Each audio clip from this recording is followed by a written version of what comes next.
Republican presidential candidate Mitt Romney addressed the 103rd National Convention of the NAACP and received a standing ovation. However, it was one of his statements that made the crowd quickly turn against him.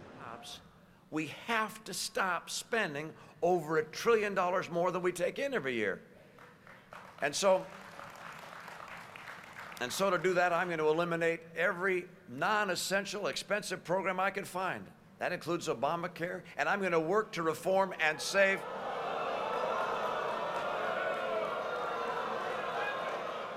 How do you feel about his speech? Because I know the NAACP doesn't take a stance either way on political candidates.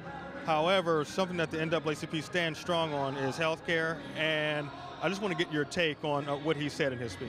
Well, first, we're very, very pleased that Governor Romney had the courage to come and address the NAACP, and he didn't back away from his platform and his vision for America's future. But we happen to disagree, particularly on the issue of health care in this country. I think it was a very loaded statement for him to come into the NAACP and said he would repeal Obamacare. We don't use that word. It is the Affordable Care Act, and it is, in fact, a law of the land with the 5-4 Supreme Court decision. Rod Page, former Secretary of Education under President George W. Bush, supports candidate Romney, saying addressing the NAACP was the right move to let the African-American community know where he stands. Well, this is an audience who favors Obamacare. But I don't think the presidential candidate can come to an audience like this and say something different from what he's been saying all across the nation. And so he's been making it very clear that he opposes Obamacare, and he intends to do what he can to eliminate it if he gets elected president. And so for him to forthrightly make that statement, I thought was courageous. The assembly watched with little emotion throughout most of his speech, and chatter could be heard throughout the room after various statements. And I submit to you this: if you want a president who will make things better in the African-American community, you are looking at him. You take a look.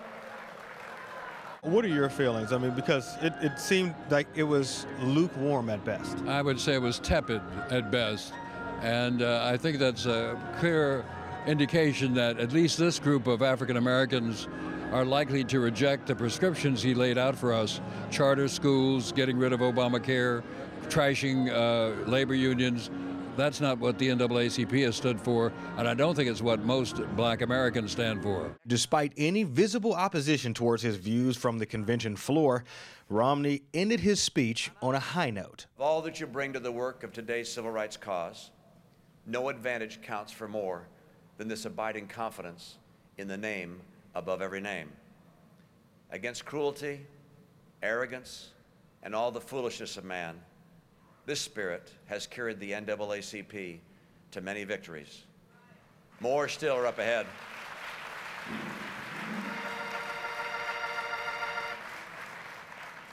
So many victories are ahead, and with each one of them, we will be a better nation. Thank you so much, and God bless every one of you. Thank you. Covering the NAACP's 103rd National Convention, I'm Brian Cook, AURN.com. Houston, Texas. American Urban Radio Networks is Urban America's radio leader.